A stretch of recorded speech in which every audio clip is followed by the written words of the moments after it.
네, 강남인강 수험생 여러분, 안녕하세요. 저는 비상교육 입시평가소장 이치우입니다. 반갑습니다. 자, 바이오로 수능시험이 끝나고요. 또 수능시험 끝난 뒤에 수능 성적 발표까지 끝났습니다. 수능 성적을 받은 우리 수험생들 어떤가요? 네, 생각하신 만큼 성적이 잘 나왔는지 모르겠습니다. 근데 어쨌거나 저는 수능 시험 때보다 수능 시험 성적 발표가 난 지금이 훨씬 더 중요한 때이지 않을까 이런 생각이 좀 들긴 하거든요. 근데 앞으로 이제 수능 성적을 어떻게 뭐 바꿀 수는 없죠. 수능 점수가 달라지진 않습니다. 하지만 수능 성적과 관련된 정보들을 어떻게 잘 정리하고 이해하고 또 내가 받은 수능 성적이 다른 학생들과 어떻게 다른가를 좀 잘 분석을 해서 정시 지원하는 게 가장 중요할 것 같습니다. 이 시간에는요, 제목을 저희가 수능 3, 4등급의 정시 지원 전략 이렇게 달았습니다. 수능 3, 4등급. 근데 뭐 아마 3, 4등급 학생만 이 영상을 보실 것 같지는 않고요.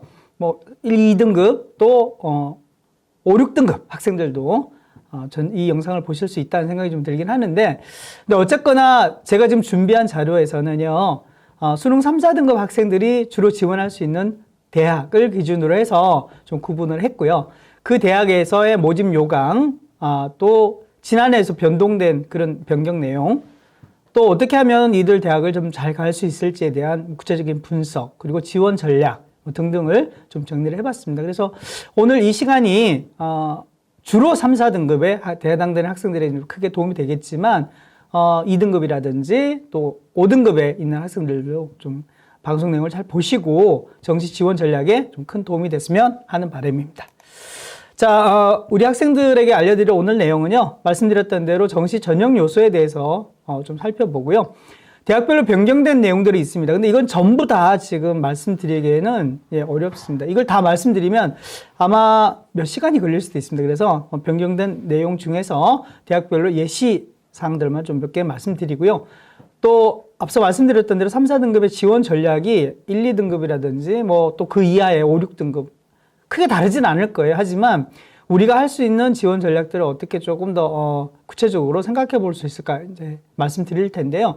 이 내용들은 뭐 이 자료가 게시도 될 텐데 구체적으로 이 문자화 되거나 이렇게 돼서 아마 있지는 않을 거예요. 그래서 제가 말씀드리는 내용들을 좀 잘 들으셔야 돼요. 모르셨죠? 그래서 이 방송을 끝까지 잘 들으셔야만 지원 전략을 좀 챙길 수 있다. 이렇게 말씀드릴 수 있고요. 마치면서는 제가 당부의 말씀을 좀 드리고 마무리를 하도록 하겠습니다. 자, 먼저 누구나 잘 아는 겁니다. 정시 모집은 무조건 수능이 가장 중요하다. 수능으로 결판난다. 이렇게 볼 수 있습니다. 수능 3, 4등급이 지원하는 대학들을 좀 정리를 해봤는데요. 여기서도 여전히 보면은 예체능이라든지 일부 면접 반영 대학을 좀 제외를 하고는요, 대부분의 전형에서 수능이 100%로 반영이 됩니다. 중요하죠? 수능 100%는 사실은 수능만으로 모든 게 다 결판이 난다고 보는 거잖아요. 그럼 뭐가 중요하겠어요? 제가 앞서 말씀드렸던 대로 가장 중요한 것은 내가 받은 수능 성적이 다른 친구들하고 어떻게 얼마만큼 다른가, 내가 영역별로 어디에 강점이 있고 그 강점을 어떻게 잘 활용해야 될까, 이게 핵심입니다. 그래서 말씀드리는 내용들 중에서도 모집 요강을 제가 구체적으로 분석하면서 내가 어느 부분에서 어떤 요소들이 더 유리한가를 좀 살펴보시면 좋을 것 같습니다. 자, 먼저 정시 모집의 전형 요소에서 말씀드렸던 수능 100%가 아닌 데도 있어요. 보시면은 여기는 광운대학교의 자연계열의 다군의 스포츠융합과학과라고 모집단인데요. 21명을 모집하는데 여기는 1단계에서 교과 성적이 학생부입니다. 네. 내신이 40% 들어가고 수능 60% 플러스해서 1단계 선발하고요. 2단계에서는 어떻게 가냐면 실기를 포함해서 최종 선발합니다. 사실 이런 구조가 정시에서 잘 없죠. 근데 이 대학은, 이 학과는 이렇게 선발한다. 그냥 참고로 알아주시면 될 것 같고요. 또 명지대하고 상명대 보면 여기는 인문, 자연 이렇게 학과를 보시면은 실기가 들어가고요. 또 상명대는 국가안보라는 학과에서는 체력 검정이 들어가는 데도 있어요. 일반적이진 않죠. 근데 우리 수험생들 중에서도 정시 모집에서 또 이런 지원 전형들을 좀 생각하고 있을 수 있잖아요. 그래서 전형 유형별로 또는 전 모집 단위별로 좀 다를 수도 있다라는 점을 참고로 말씀드립니다. 자, 그 다음에 정시 모집에서 중요한 게 뭘까요? 네, 내가 받은 수능 성적이 영역별로 어떻게 반영이 되느냐가 중요하겠죠. 자, 여기 보시면은요, 인문하고 자연으로 제가 크게 나눠놨는데, 우리 3, 4등급들이 주로 지원할 수 있는 대학들의 반영을 보면, 국수 영탐 이렇게 해서 한국사를 반영을 하지 않는 국수 영탐만 반영하는 그 대학들이 있고요. 또 한국사를 필수로 반영하는 대학들이 있고, 또 국수 영탐 4개를 다 반영하지 않고 이 중에서 잘한 과목 3개만, 잘한 영역 3개만 선택해서 반영하는 데도 있어요. 또 국어, 영어, 한국사를 필수로 반영하고요. 수학, 탐구 중에서 하나를 선택하는 것도 있어요. 많진 않지만 참고로. 자, 탐구하고 영어를 또 한국사를 필수 반영하고 국어, 수학 중에서 택이라는 것을. 인문계열 대학 중에서 보니까 국수영탐만 반영, 한국사 반영 안 하는 대학은 가천대 글로벌이죠. 일반 전형 1. 요거라고 보시면 되겠고요. 또 인천대학이 있습니다. 자, 왜 여기서는 한국사 반영을 안 할까요? 제가 생각에는 어차피 한국사는 수능을 필수로 치르잖아요. 그러다 보니까 굳이 반영할 필요가 없다. 이렇게 보는 것 같고요. 자연 계열에서도 똑같은 것 같아요. 이들 대학, 두 대학을 비롯해서 세종대학교에 정원의 전형이 있는데요. 여기에서도 국수영탐만 반영을 한다. 이렇게 보시면 되겠고요. 자, 일반적으로는 국어, 수학, 영어, 탐구에 한국사까지 최소 5개 영역인데 이걸 다 반영하는 게 기본이라고 보시면 되겠죠. 그래서 여기 보시는 대로 광운대, 국민대, 상명대, 또 명지대, 서울과기대, 또 여대, 그다음 세종대, 그다음에 인하대, 숭실대 등등 해서 대부분의 대학들이 모든 영역을 다 반영한다 이렇게 보시면 되겠고요. 아까 말씀드렸던 데 일부 이제 대학들에서 국수영탐 중에서 택3, 또 문예창작 같은 경우에는 명지대, 서울과기대에서 수탐 중에 하나를 택을 해서 나머지 국어, 영어, 한국사하고 합산하는 거 등등이 좀 다르다 이렇게 보시면 되겠습니다. 자연계열도 사실은 이렇게 크게 다르진 않는데요. 제가 이렇게 이걸 이제 구분해서 보여드리는 이유는 뭐냐면 우리 이제 수험생들 중에서 수능시험을 보고 나서 특정 영역이 생각보다 안 나오거나 또 그 시험, 그 영역에서 왜 내가 실수하고 망가졌을까? 소위 말하는 망친 거잖아요. 이런 경우에 그러면 대학을 포기하나? 넣을 수 없나? 나는 3, 4등급으로 지금 됐기는 했지만 사실은 2등급도 나오는 영역이 있어서 이보다 좀 더 높이 쓸 수 있는데 그래서 지원을 안 하나? 이런 생각들을 하실 수 있잖아요. 근데 어쨌거나 합격을 염두에 둔다면은 이런 대학의 학과들도 한번 좀 생각을 해보시고 뒤에도 말씀드립니다만 정시 모집은 가군, 나군, 다군 이렇게 3번 지원을 복수 지원이 가능하잖아요. 1개 정도는 반드시 합격할 수 있는 데를 한번 고르는데 조금 참고를 하시면 좋겠다 싶어서 정리를 해봤습니다. 자, 정시 모집의 전형 요소, 그리고 수능 영역별 반영 비율, 이게 이제 대학마다 다 다르다고 말씀드렸잖아요. 한 대학을 제가 예시로 보여드리는 거예요. 이것도 요강에서 제가 가지고 왔는데, 자, 보면 모집 요강에, 정시 모집 요강에 어떻게 정리가 되어 있냐면, 전형 요소별 반영 비율은 수능으로 100%, 앞에서 다 한 거 지금 복습하면 하는 겁니다. 그리고 최고점 1000점이죠. 그러니까 소위 말하면 점수가 몽땅 다 안 되는 성적이 0점도 나올 수 있다는 얘기입니다. 그죠? 근데 어쨌거나, 수능 100% 반영한다는 게 중요하고요. 자, 여기서 보시는 게 이제 중요한데, 수능 영역별 반영 비율은 인문계열이 모집단입니다. 국어에서는 화작이나 업무 이렇게 선택하면 상관없죠. 수학도 대부분 지금 확통이나 미적이나 기하는 상관없어요. 반영을 하죠. 그다음에 영어, 탐구도 사탐, 과탐 상관없이 반영을 하죠. 자, 인문계열은 35%로 국어를 반영하고요. 수학은 20%, 영어는 20%, 그다음 탐구는 각각 12.5%에서 2과목 반영을 하는데 요 합하면 25%죠. 그러니까 정시 모집에서 수능 영역별로 반영 비율은 굉장히 중요합니다. 그러니까 대부분 거의 모든 대학들이 25, 25, 25, 25 이렇게 해서 모든 영역을 그냥 등분해서 이렇게 반영을 하지 않거든요. 그래서 여기 보시는 대로 경상계열은 수학의 반영 비중이 또 높아요. 30%로 가장 높죠. 그다음에 자유전공학부 인문에서는 또 국어가 30%. 이건 또 인문계열의 35%보다는 비중이 낮잖아요. 그죠? 하지만 수학은 또 5%가 높아요. 자연계열은 보면 국어는 20% 반영하는 대신에 수학은 무려 35%로 반영 비중이 굉장히 높잖아요. 그죠? 그러니까 이게 인문하고 자연이 35%의 반영 비중이, 인문은 국어의 반영 비중이 높고 수학은 35%의 반영 비중이 높다는 거예요. 영어는 20이고 탐구는 각각 12.5%. 무슨 말씀 드리려고 하냐면 뒤에서 나중에 대학별 계산식을 통해서 어떻게 하는지를 좀 살펴볼 텐데요. 중요한 게 만약 우리 학생들이 지금 강남 인강의 수험생 여러분들이 받았던 성적표가 나는 국어 성적이 높아 그러면 국어 반영 비중이 높은 게 굉장히 유리하겠죠. 수학의 성적이 다른 영역에 비해서 높아요. 그럼 수학 반영 비중이 높은 게 굉장히 중요하겠죠.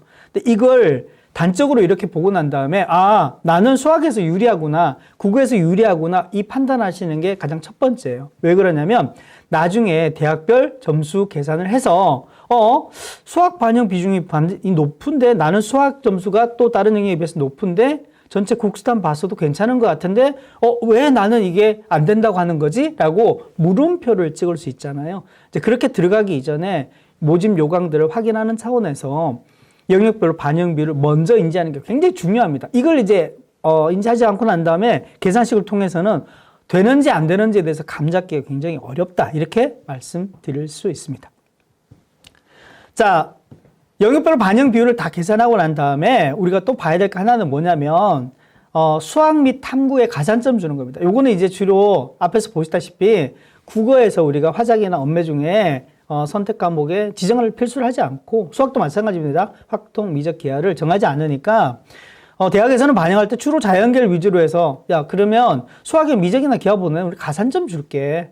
과학 탐구를 탐구 과목에서 선택한 친구들은 또 가산점을 줄게. 이렇게 해서 수학이나 탐구의 과학이나 또는 수학의 미적을 지정하지 않은 경우에 이렇게 가산점을 준다. 이렇게 보시면 되겠습니다. 근데 제가 여기서 이 대학별로 가산점을 예시를 들어서 몇 개 대학을 봤는데요. 왜 이렇게 보여드리냐면 정말 중요한 게요.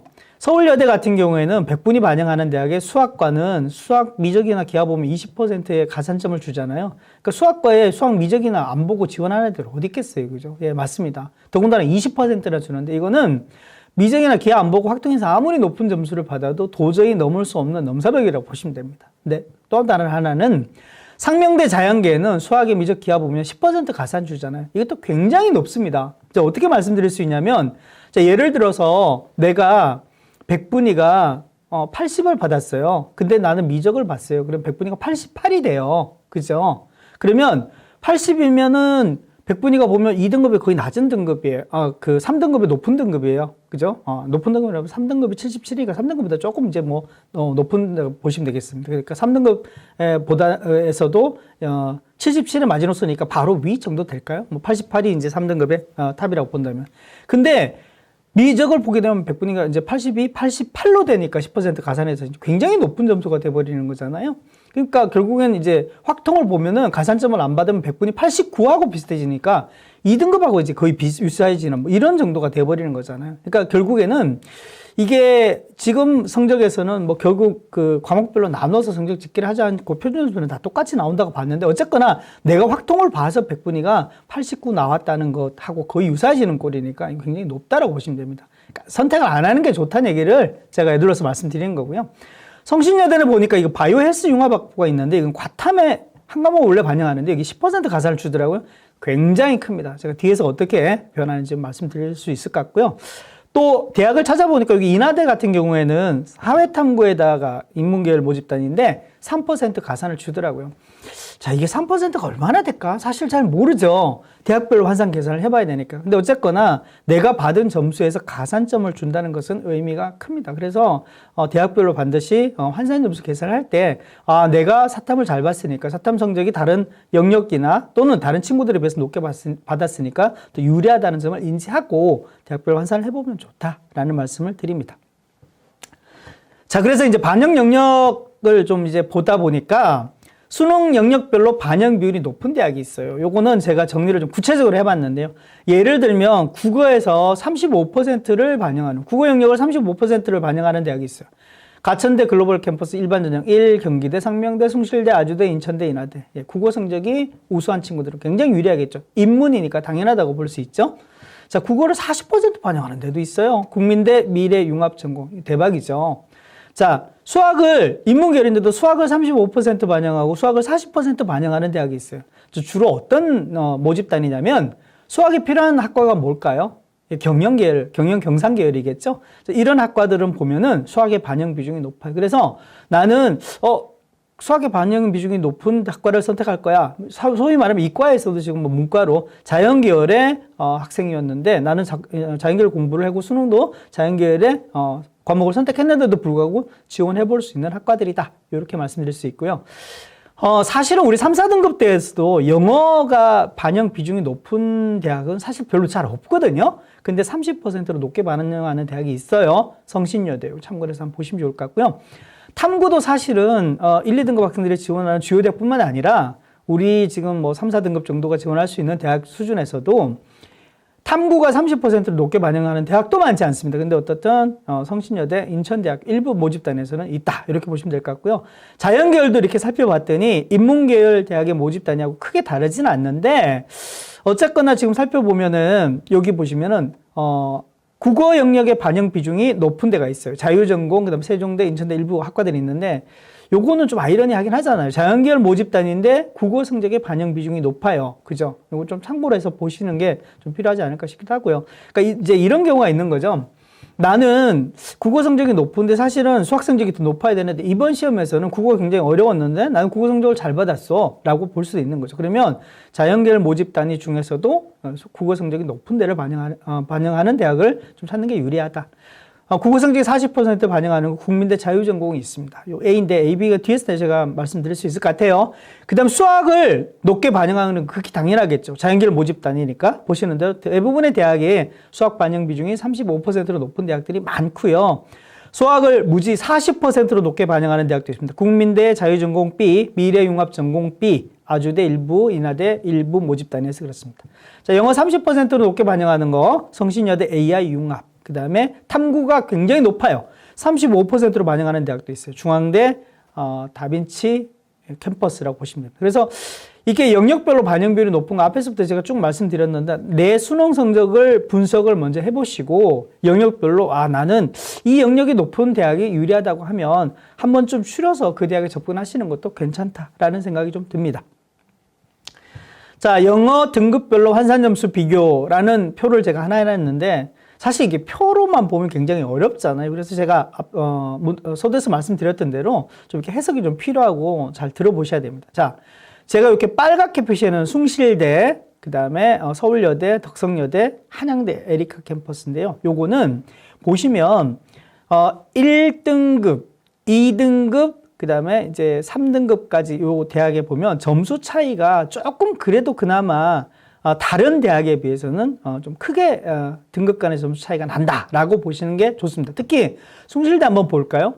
1등급은 영어 1등급이 이제 내가 받은 절대평가의 등급이에요. 그럼 200점을 주잖아요. 2등급은 194예요. 여기까지도 6점 차이 나니까 영어의 영향력이 크지 않다. 근데 3등급은 어떻게 해요? 186점으로 차이가 크게 나죠. 그죠? 몇 점이에요? 무려 8점이 빠지는 거죠. 4등급까지는 대박입니다. 186에서 173이니까 무려 13점이 빠지는 거죠.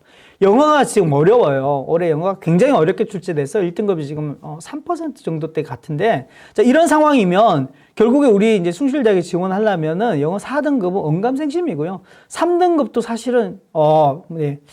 여기까지는 사실 1, 2등급이 많지 않으니까 조금 해볼 수 있을 것 같아요. 근데 4등급은 제가 볼 때는 쉽지 않을 것 같아요. 이제 그런 대학들이 보시면 이렇게 이제 3, 4등급에 빨갛게 해놓은 덕성여대, 그 다음 동덕여대, 아주대, 인천대, 요거는 3, 4등급의 등급 간 점수 차이가 굉장히 큰 거예요. 좀 유념하셔야 된다. 이렇게 말씀드릴 수 있을 것 같고요.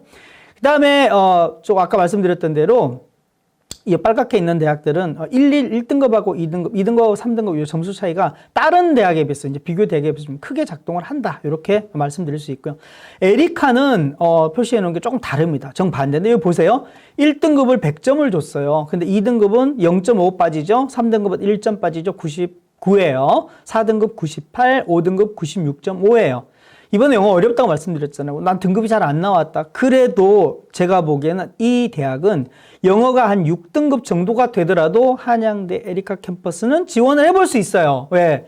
영어의 변별력이 높지 않다는 거예요. 영어가 어려운 가운데서도. 그래서 좀 메리트이 있다. 이렇게 말씀드릴 수 있습니다. 그래서 제가 전반적으로 말씀드리는 영어가 어려운 가운데서도 이들 대학들을 좀 노려보자라고 볼 수 있고요. 자, 1, 2등급, 3, 4등급의 점수 차이가 얼마나 크게 나는지를 표를 보면서 좀 비교를 해볼 수 있는데 한 가지 좀 특징적인 게 있더라고요. 여기 보시는 대로요. 1등급의 점수가 100점이라고 돼 있는 거 있잖아요. 주로 이제 여대 쪽에 이걸 좀 참고를 해서 보면 자, 요건 100점은 뭐냐면 여기 다 100분위 반영 대학이 많아요. 그래서 자, 여대가 다 100분위 반영으로 100이라고 돼 있죠. 그러면 이게 백분이기 때문에 국어의 백분위, 수학의 백분위, 탐구의 백분위하고 똑같은 백분위로 반영된다고 보시면 됩니다. 그러면 내가 국어의 백분위, 수학의 백분위, 탐구의 백분위가 있잖아요. 근데 나는 영어를 이 어려운 가운데서 1등급을 받았어. 그럼 대박이죠. 100점을 주니까. 그것도 상관없어요. 이 어려운 시험에서 나는 3등급을 받았어. 그러면 백분위가 무려 성신여대 같은 경우에는 94가 되는 거죠. 그죠? 네, 3등급인데 3등급이 원래 백분위가 77도 3등급이 될 수 있는 거잖아요. 근데 보시면 서울여대 같은 경우도 93이고 덕성여대는 높아요. 96. 그리고 동덕여대도 96이 되는 거예요. 하지만 4등급으로 내려가면 굉장히 어렵다는 거예요. 그래서 영어 3등급을 받았는데 다른 국어나 수학이나 탐구의 백분위가 뭐 80대 이렇게 돼서 3등급대인데도 영어가 2등급대 위로 올라갈 수 있는 백분위로 받을 수 있는 기준이 되는 거잖아요. 굉장히 중요합니다. 그래서 지금 말씀드린 걸 다 뭐 대학별 계산식에 넣어가지고 계산하면 다 될 걸 왜 일일이 설명해? 이렇게 말씀하실 수도 있는데 이게 어떻든 간에 나는 유리하다는 걸 인지하고 계산해보는 거랑 그렇지 않은 건 다를 수 있다라는 점. 앞에서 말씀드렸던 영역별 반영 비율이 높은 대학 또 영어로 내가 어느 정도 이익을 볼 수 있을지 유리할지를 점검하고 접근해보자. 자, 한국사도 제가 요 대학들의 표로 좀 정리를 해봤는데 한국사도 뭐 절대평가의 등급인데 여기는 제가 볼 때 크게 어렵지 않을 것 같아요. 그래서 대체로 3등급, 4등급이면 점수를 감점하거나 가산하거나 크게 이제 점수가 빠지질 않아요. 그런데 조금 유심히 봐야 될 게 숭실대. 여기는 1등급에서 2등급도 점수에 차이가 있어요. 성신여대도 1등급은 2점, 2등급은 1.5에서 또 0.5점 차이가 있어요. 이 두 대학들을 지원하시려면은 조금 한국사에 대해서도 고민을 하셔야 된다. 뭐 얼마나 고민해야 되느냐? 0점 몇 점으로도 사실 떨어지는 게 정시의 점수 차이잖아요. 그래서 한국사의 점수까지 다 계산을 해서 합불 여부라든지 지원 여부를 조금 더 판단을 해야 되는 상황이기 때문에 먼저 지원이 중요하잖아요. 그래서 지난해 입결 보실 때 또 내 성적이 어느 정도일 때를 한국사까지 반드시 넣으시라 이런 말씀 드릴 수 있고요. 나머지 대학들은 그다지 중요하지 않다고 얘기했잖아요. 더 중요하지 않은 대학은 앞에서도 말씀드렸는데 가천대라든지 인천대 이런 대학들은 한국사를 아예 반영을 하지 않아요. 한국사 시험 꼭 봐야 수능 성적 나오잖아요. 그래서 뭐 중요하지 않다 이렇게 볼 수 있습니다. 근데 어쨌거나 아까 말씀드렸던 대로 숭실대, 성신여대를 지원한다. 그럴 경우에는 한국사 점수도 반드시 따져봐야 된다. 예를 들어서 한국사가 굉장히 뭐 낮아서 8등급, 9등급이다 이럴 경우에는 한국사가 반영되면 점수가 정말 크게 차이 날 수도 있습니다. 그래서 조금 신경을 써서 봐야 될 대학도 있다라고 참고로 말씀드립니다. 여기 이제 한 대학만 보면 아주대 같은 경우에는 4등급이 점수 차이가 없이 다 그냥 0점으로 감점 안 하잖아요. 근데 9등급이면 무려 40점 감점합니다. 오지 말라는 얘기죠. 네. 자, 수능의 탐구 과목도 사실은 과목 수를 한 과목 반영하는 대학이 있고 두 과목 반영하는 대학이 있는데 한 과목 반영하는 대학이 이제 어느 대학생부터 나타나느냐? 주로 우리 이제 아까 3, 4등급을 언급했던 우리 대학들부터 좀 나타나는데 보시면 주요 대학부터는 대부분 수능 두 과목 반영하잖아요. 여기서 지금 뭐 보시는 대로 인문자연 나눠 놓긴 했습니다만 대동소이하게 광운대, 국민대, 서울과학기술대, 성신여대, 세종대, 숭실대, 아주대 다 대부분 보면 탐구 두 과목을 반영해요. 그런데 탐구 한 과목을 반영하는 게 보면 가천대 글로벌 캠퍼스의 일반 전형 1, 그 다음에 가톨릭대, 성심교정이죠. 경기대, 상명대, 서울여대, 한국항공대 이런 대학들은 탐구를 한 과목만 반영한단 말이에요. 그러면 예를 들어서 내가 탐구 두 과목 중에서 한 과목은 성적이 그냥 괜찮아요. 그래서 뭐 거의 1등급에 준하고 아니 2등급도 될 수 있고 3등급도 뭐 4등급도 될 수 있어. 근데 둘 다 3등급이 아니고 하나가 등급이 굉장히 높다 그러면 뭐 평균 뭐 3등급, 4등급 정도 수준대 되더라도 탐구 한 과목의 영향으로 국어와 수학에 또는 영어에 부족한 한 과목을 만회할 수 있는 게 되거든요. 그래서 끝까지 포기하지 마시고 탐구 한 과목도 좀 살려서 어떻게든 해보자라는 취지로 좀 반영을 했습니다. 그래서 탐구 한 과목을 망쳤다면 요들 대학도 한번 살펴보자라고 말씀드립니다. 자, 그 다음 중요한 게요. 우리가 모집 요강을 살펴보면 수능 성적 지표에서 표준 점수를 반영하느냐, 백분위를 반영하느냐 나오죠. 근데 요것도 이제 사실 이게 나는 표준 점수하고 백분위하고 어떤 게 유리하지라고 이제 재보시기가 쉽지가 않아요. 근데 제가 이제 조금 뒤에서도 말씀드릴 텐데 일반적으로 표준 점수, 백분위 이렇게 나눠 놓으면 표준 점수를 반영하는 대학 중에서 탐구 성적도 백분위를 가지고 해서 변환 표준 점수로 환산하는 대학이 있어요. 지금 광운대, 세종대, 그다음에 아주대, 인하대 등 있잖아요. 요들 대학들은 주요 대학하고 거의 비슷하다고 보시면 돼요. 주요 대학은 탐구도 100분위 기준에서 이제 환산을 하잖아요. 근데 이렇게 반영을 하지 않고 액면 그대로 탐구도 표준 점수를 반영해요. 그러니까 국어도 표준 점수, 수학도 표준 점수, 영어는 등급 기준으로 또 점수를 바꾸겠죠. 네, 그 표준 점수, 그다음 탐구 표준 점수로 반영하는 대학이 국민대, 서울과학기술대, 숭실대는 탐구는 100분위 반영을 하긴 합니다. 한국항공대 이런 대학입니다. 자, 이게 뭐가 다르냐면 지금 아래서 보시는 여대를 비롯해서 가천대, 상명대, 명지대, 경기대, 단국대, 가천대 이런 대학들이 100분위 반영하잖아요. 요거는 차이가 굉장히 큽니다. 뭐 실제로 이들 대학이 지난해하고의 모집 그 요강이 바뀌면서, 그러니까 전형 방법이 바뀌면서 100분위가 표준 점수가 100분위 뭐 이렇게 표에서 100으로 가거나 100에서 표로 가지 않는 이상은 크게 다르지 않다라고 보실 수 있는데, 이 두 대학 간의 표준 점수 활용이냐 100분위 활용이냐가 전혀 다르지 않아요. 요거는 차이가 크다. 그래서 내가 100분위가 유리하냐 표준 점수가 유리하냐에 따라서 활용 지표도 대학별로 다르게 봐야 된다라고 말씀드릴 수 있습니다. 자, 이제 주요 대학는 아니지만 우리 3, 4등급 정도의 대학들 중에서도 변경사항들이 좀 있더라고요. 근데 이것도 사실은 다 정리를 못했어요. 이 다 정리하려니까 시간이 굉장히 많이 걸리기도 하는데, 문제는 제가 다 말씀드릴 수가 없다는 거. 그래서 조금 주요 대학 참고를 해야 될 대학이라고 보시면 될 것 같은데, 몇 개 정리를 해봤는데 보시면, 자, 국민대입니다. 국민대는 지난해하고 달라진 게 인문기술융합부의 자유전공하고 미래융합전공의 변경사항들이 있는데, 자, 지난해에는 보시면 가군에서 자유전공이 300명으로 모집했어요. 모집 단위가 굉장히 크죠. 그러니까 모집 단위가 300명이면 어마어마한 거예요. 정시 모집에서 300명을 모집한다 그러면 아마 입결해서 나중에 추합되는 구조를 보면 정말 이 점수로도 돼? 이렇게 보실 수 있을 거예요. 자, 근데 올해는 어떻게 바뀌었냐면 자유전공 A, 자유전공 B 이렇게 해서 두 개를 나눴어요. 두 가지를 나누다 보니까 모집 인원도 300을 둘로 나누면 150, 150이 돼야 되는데 그렇지 않죠. 이제 120, 120이에요. 60명이 줄었다는 얘기예요.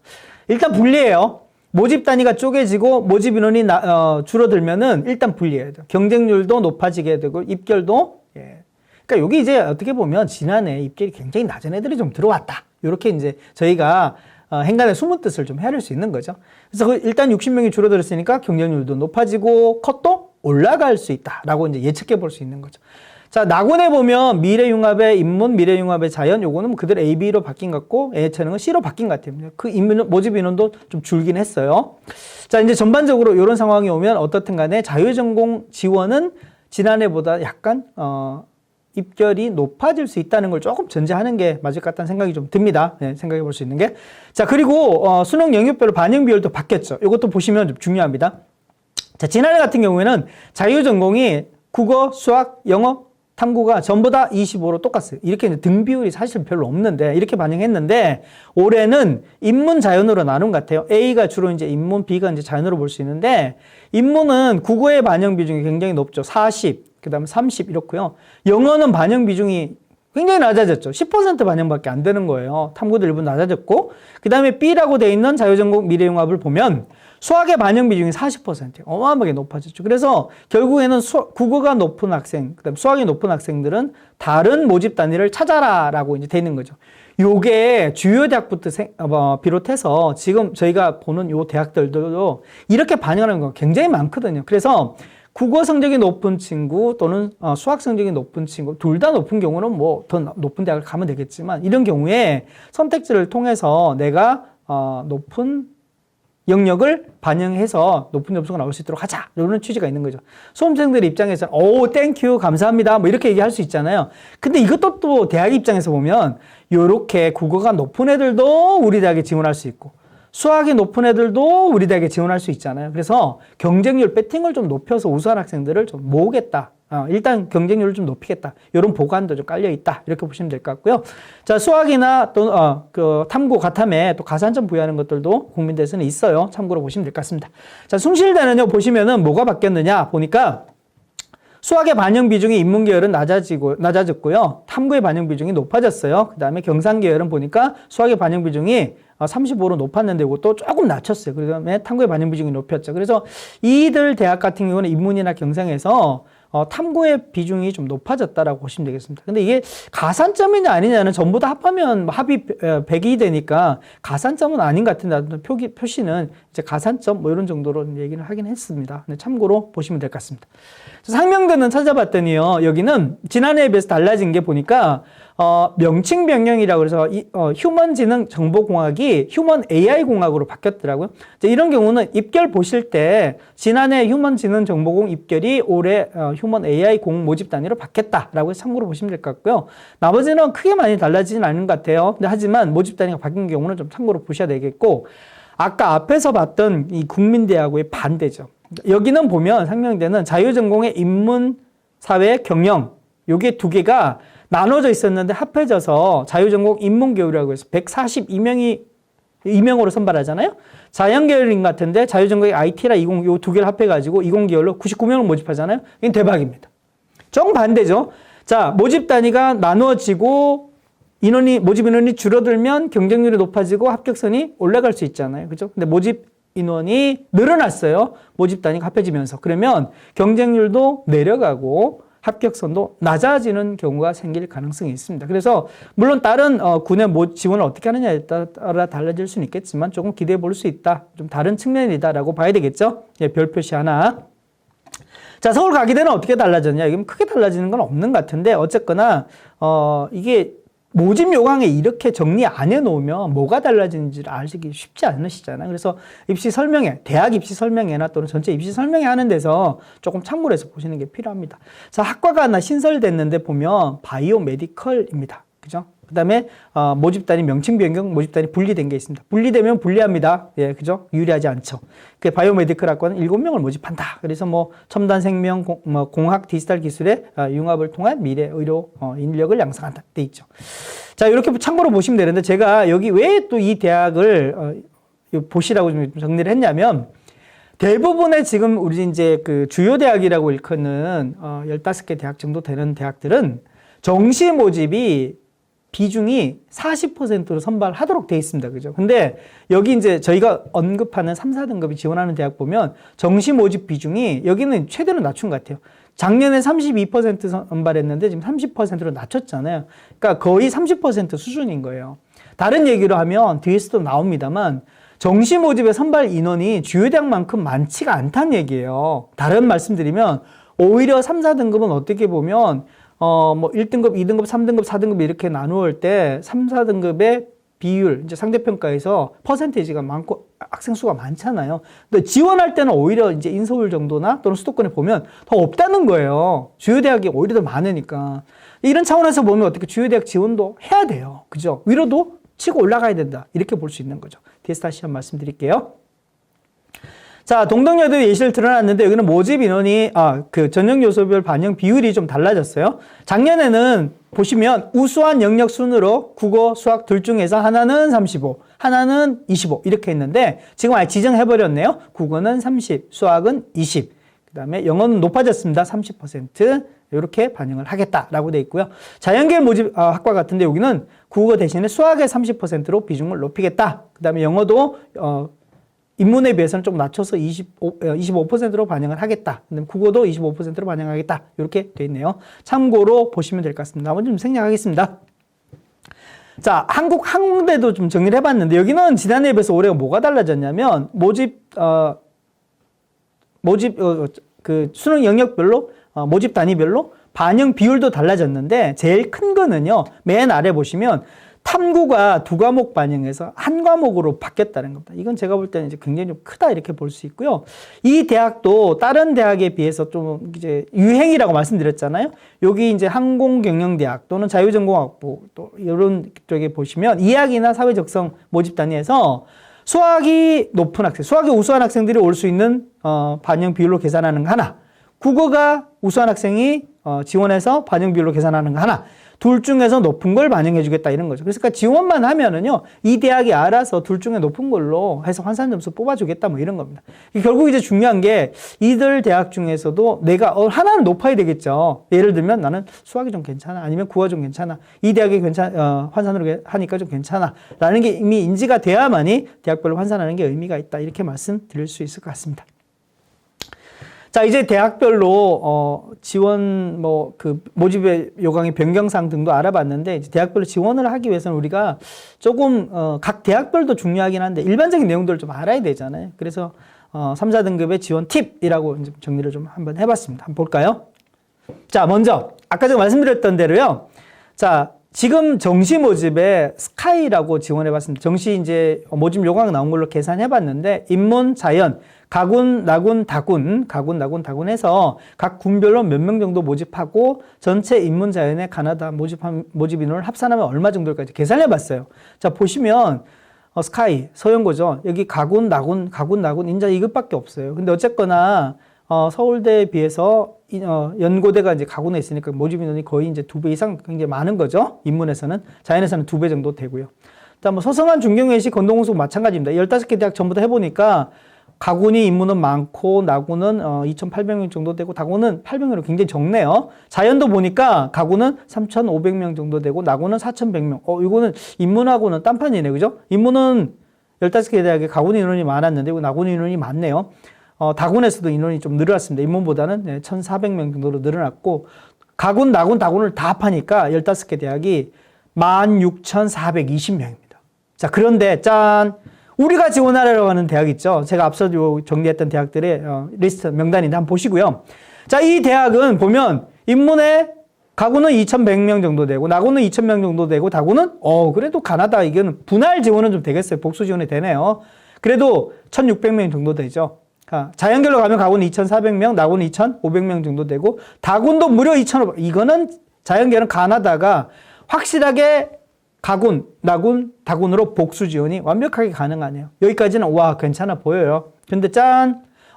이 가나다군을 인문자연은 다 몽땅 합했더니 13,000명이에요. 대학 수는 훨씬 더 많은 것 같은데 아까 말씀드렸던 대로 주요 대학은 정시 모집의 40% 이상을 뽑고요. 또 우리는 3, 4등급 지금 얘기인데 이런 상황에서 보면 30% 정도가 데이 에버리지 정도 되니까 절대적으로 모집 인원이 좀 적을 수밖에 없는 상황이죠. 그래서 아까 제가 말씀드렸던 대로 어찌됐거나 우리가 이 안에서 인원은 많은데 모집 인원이 적은데 그냥 좋게 살기를 하는 것보다는 위로도 치고 올라가는 전략이 좀 필요하다라고 말씀을 좀 드릴 수 있습니다.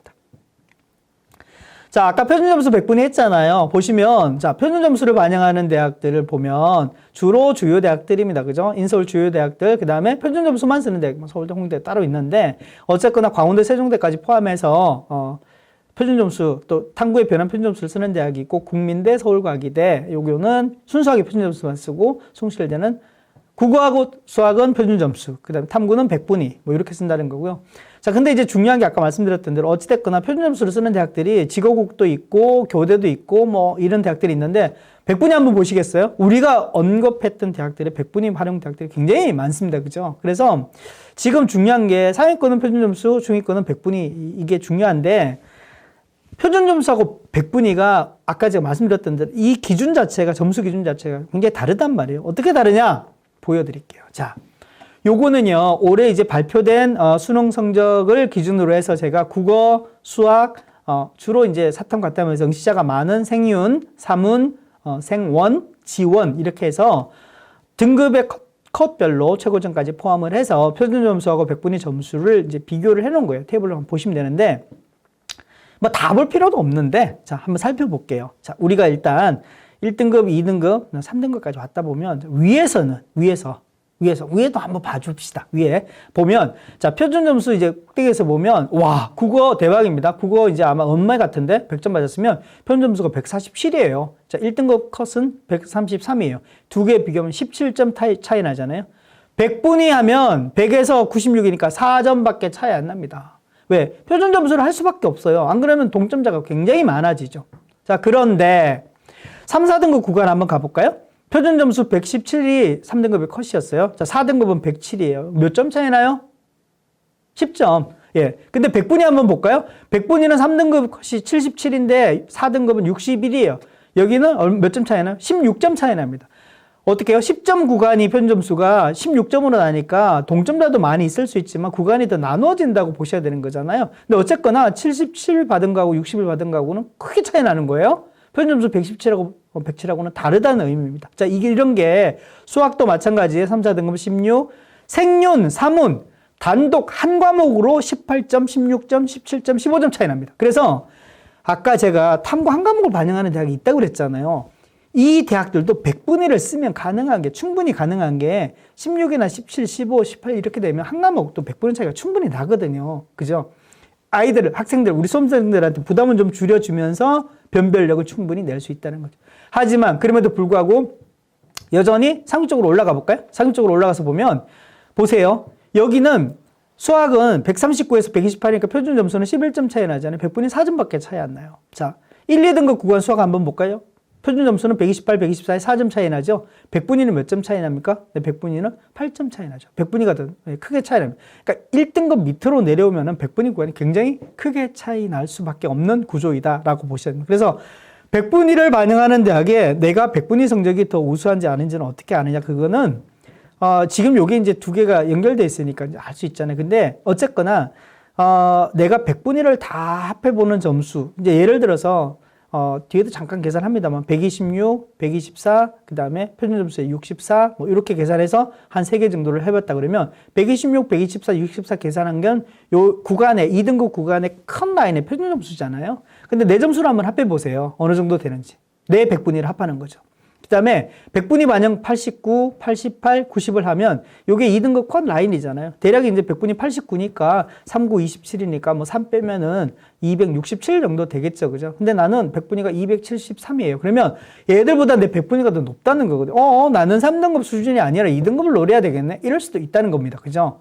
왜? 특정 100분위가 높으면 그럴 수밖에 없는 겁니다. 더군다나 국어하고 수학은 100분위가 내가 그래도 뭐 88, 뭐 87 이렇게 해서 3등급의 높은 100분위였는데 와, 영어가 내가 2등급인데 80점으로 2등급이었는데 100분위 보니까 환산되는 게 96이야, 97이 아까 앞에서 보셨잖아요. 대박이에요. 그러면 영어가 내가 80점으로 2등급인데 불구하고 100분위는 얼마예요? 96, 97을 주는 거예요. 해볼 만한 거죠. 그죠? 영어가 산다는 거예요. 살릴 수 있다는 거예요. 그래서 이 표를 보시고 조금 더 고민을 하시면 됩니다. 물론 대학별로 환산해서 보면 이런 걸 다 알 수가 있는데 미리 내가 어떤 영역에서 얼마만큼 유리한지를 인지하고 그걸 헤아려서 맞다 틀리다를 나중에 판단할 수 있어야 된다, 이런 말씀을 드립니다.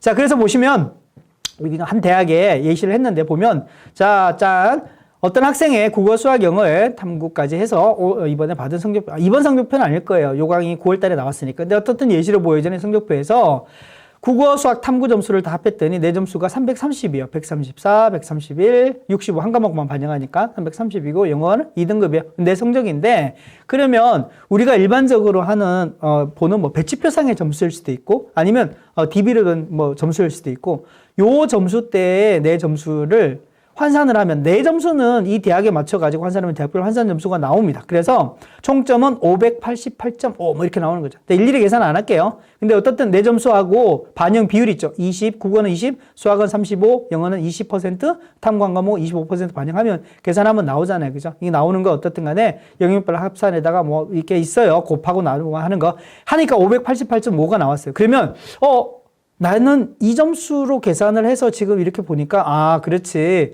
내가 좀 유리한 게 있었구나. 나는 탐구 2과목을 다 하게 되면 이게 평균 3등급밖에 정도밖에 안 되는 것 같은데, 그죠?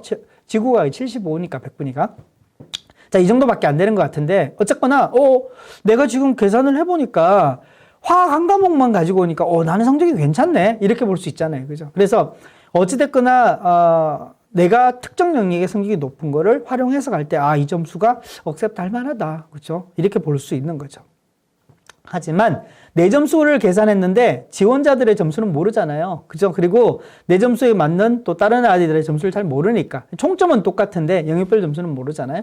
그래서 이제 대학별로 계산된 뭐 소위 말하는 입시 기관들의 배치 점수 있잖아요. 그런 것들 조금 참고를 하긴 하셔야 돼요. 예년 결과도 중요하긴 하지만. 자, 요거는 또 하나의 팁을 좀 드리려고 했는데 앞서서 아까 제가 보여드렸던 거 있잖아요. 자유전공 관련되는 모집 단위가 큰 거 보니까 저희가 언급했던 그 대학들 중에서 자유전공으로 모집하는 모집 단위가 있더라고요. 물론 이제 이 세부 전공들은 어떤 학과들이 있는지 또 전공들이 있는지를 보셔야 돼요. 왜? 내가 갔는데 그 공부는 난 못하겠어. 이럴 수도 있으니까 나중에 보시고요. 근데 어쨌거나 가군에서 모집 단위, 나군에서 모집 단위, 다군에서 모집 단위인데 나군이 좀 많은데 보니까 이 서울과기대하고 서울여대가 모집 단위가 좀 쪼개진 것 같아요. 인원이 별로 안 되고 많지 않고. 자, 근데 모집 단위가 굵직굵직한 게 100명 넘어도 사실은 커요. 근데 정시 모집에 뭐 보세요. 여기 뭐 자유전공학부라고 하는데 10명, 12명 모집하고 뭐 7명 모집하고 이렇잖아요. 근대 와, 120명대 굉장히 크죠. 하지만 더 큰 데가 있어요. 자, 성신여대 같은 경우에는 창의융합학부 자연전공 210명 모집해요. 어마어마하죠. 숭실대 자유전공학부 자연 쪽에서는 191명 모집해요. 어마어마합니다. 숭실대 자유전공학부 인문도 165명 모집이고요. 인하대 자유전공학부 자유도 154명 모집이에요.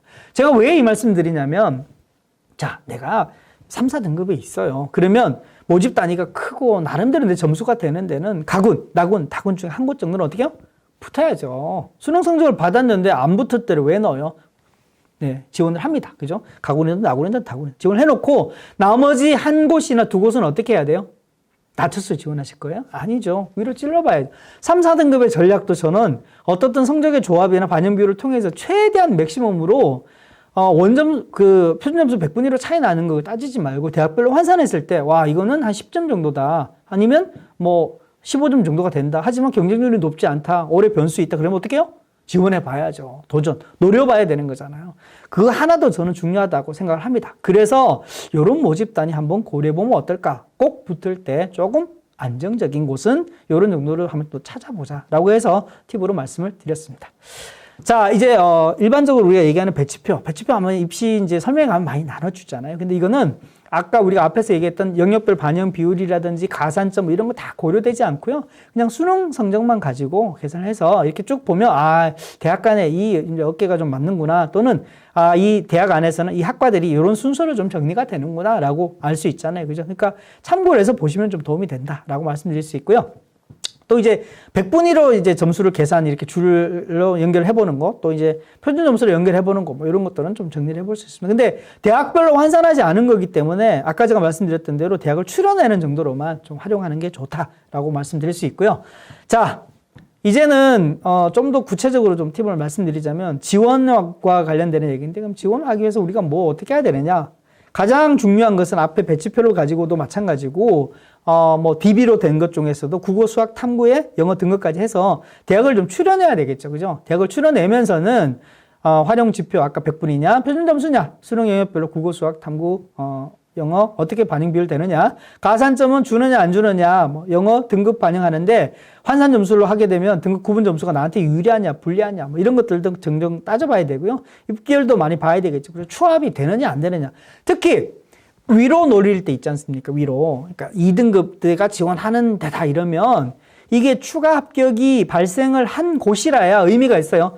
추가 합격이 안 생긴 데는 한 몇 년간 추가 합격이 제로였어요. 아니면 하나였어요. 그러면 내 점수가 부족해요. 그죠? 부족해.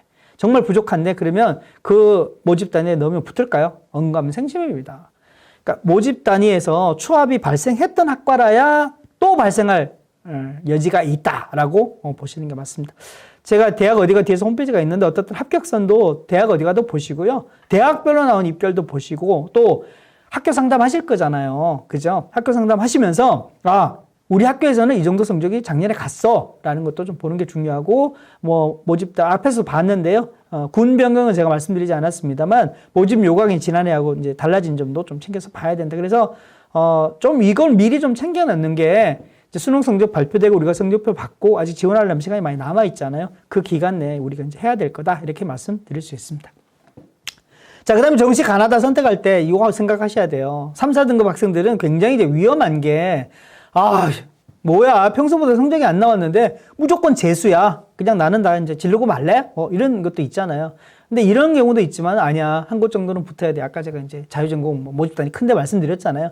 한 곳 정도는 붙어야 돼. 이럴 경우에는 이제 지원의 성향이 달라지는 거죠. 이게 굉장히 중요합니다. 지원의 성향이 달라지면 안정적으로 지원할 것을 몇 개나 둘 거냐, 그냥 안 둘 거냐, 뭐 이런 것도 중요하잖아요. 그래서 저는 이게 조합을 어떻든 간에 가군도 정하고 나군도 정하고 다군도 정하면 시간이 남아있지만 딱 정했는데, 나는 보니까 안 되겠어. 다군에 모집단이 넉넉한 자유전공에 반드시 붙으니까 나군은 그냥 주요 대학 한 곳 그냥 소위 말하는 대로 높게 질러서 한번 해볼 거야. 좋죠. 아주 괜찮습니다. 근데 어쨌거나 이럴 경우에는 뭐 해야 돼요? 위에서 아까 제가 말씀드렸잖아요. 만약에 다군에서 떨어지면 나는 재수할 각오는 돼 있어. 라는 게 깔려있지 않으면 굉장히 위험합니다. 그죠? 상향 지원한다는 건 어떻든 간에 노리는 거긴 하지만 될 수도 있지만 안 될 가능성이 굉장히 높은 거잖아요. 요것도 생각해야 된다는 거죠. 그렇지 않으면 원래 아까 좀 생각했던 게 이게 맞는 거죠. 그죠? 그래서 내 조합에서 내가 뭔가를 바꿀 때는 항상 생각해야 될 게 그래 나는 뭐 재수도 각오가 돼 있어. 아니야 한 곳은 붙고 봐야지 라는 거 반드시 한번 헤아려야 된다 말씀드릴 수 있습니다. 자, 근데 또 한 군데를 어떻든 간에 상향을 하다가 낮췄어요. 그죠? 요거는 어떻든 간에 상향 지원하면 아까 말씀드렸던 대로 한 곳은 낮춰야만이 재수까지 안 가고 안정 지원할 수 있다라는 걸 보여드리는 겁니다. 자, 근데 이제 막상 지원을 하게 되면 시간이 많이 남았습니다. 지원하려면 언제요? 12월 29일에서 31일 이제 원서 접수 기간이잖아요. 그러니까 아직 시간이 굉장히 많이 남았는데 짠! 지원하세요라고 29일 날 원서 접수 창구가 인터넷에 딱 열리면 이제 그때부터 굉장히 복잡해지죠. 그래서 원서 접수 첫날 보면 지원 안 합니다. 둘째 날, 셋째 날 지원, 마지막까지 하고 그냥 마지막 전날 정도에 보면 이제 서서히 쌓이기 시작하죠. 경쟁이.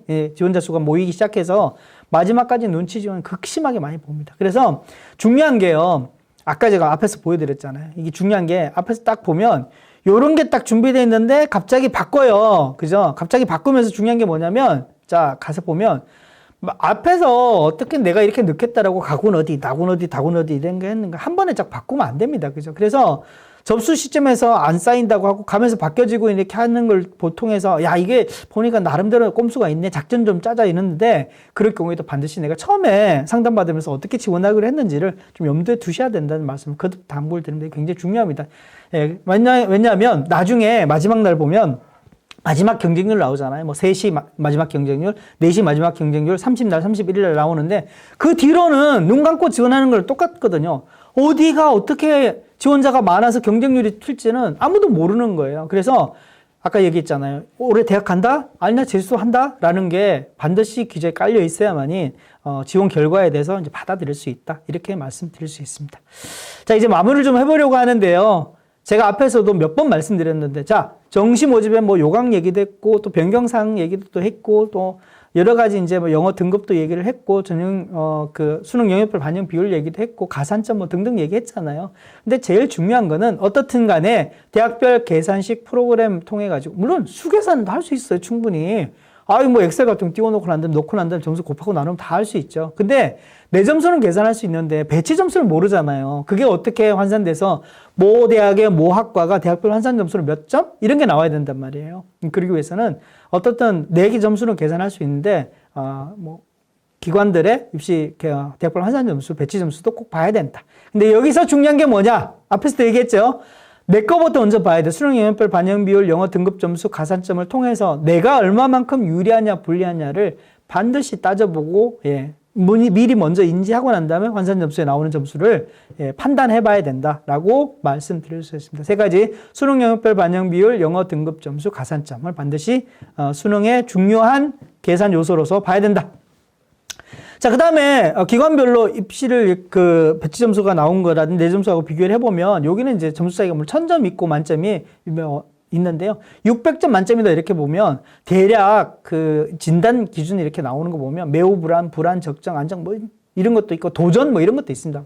좀 기관마다 다르긴 한데 근데 어쨌거나 중요한 거는요. 이 점수 차이가 몇 점 나는데 그게 따른 합격률이 어떠냐도 반드시 보셔야 돼요. 이게 중요한 게 적정하잖아요. 적정한데 합격률이 보면 여기는 40에서 예를 든 겁니다. 40에서 69예요. 적정한데 50이 안 되는 경우도 적정이라고 언어 표기를 했잖아요. 그죠? 적정인데 왜 떨어져요? 떨어질 수도 있다는 걸 감안하셔야 되는 겁니다. 그죠? 불안해요. 여기는 불안이라고 이제 표현했는데 단어적으로 예, 단어적으로 불안이라고 표현했는데 보니까 40%가 좀 못 되는 39%도 불안이에요. 붙을 수도 있다는 거잖아요. 변수가 있으니까. 근데 안정인데도 70%로도 안정이라고 하거든요. 그래서 이런 언어적인 단어의 그 표시들 있잖아요. 이렇게 단어로 나와 있는 진단과 실제 합격률과 스스로가 좀 매치가 돼요. 기관마다 다를 수도 있는데 그래서 이런 진단에 대해서 어느 정도까지 수치화할 수 있고 받아들일 수 있냐도 실제로 굉장히 중요하거든요. 그러니까 이제 지원 때 이런 고민하시면 안 되고요. 나중에 수시가 마감되고 난 다음에 정시가 열리면은 이런 것들을 통해서 조금 더 시뮬레이션을 해가면서 좀 익히라는 거죠. 그러니까 뭐 이제 나중에 돌려보니 어떻더라, 근데 프로그램을 계속 돌려보면서 내가 이제 이 프로그램을 좀 이해하는 게 필요합니다. 점수에 대한 이해, 또 이런 변화들. 네, 아직 시간이 남아 있습니다. 자, 요거는 이제 대학 어디가에 나와 있는 장면이라고 말씀드렸죠. 근데 요것도 꼭 보셔야 돼요. 그래서 내가 가고 싶은 대학의 평가 기준, 전형 기준, 지난해 입결이죠. 반드시 확인을 해서 수능 위주 전형으로 눌러서 한번 살펴보시라. 네, 모집단에서 3개년 정도 입결은 어땠는지 반드시 살펴보자라고 말씀드릴 수 있습니다.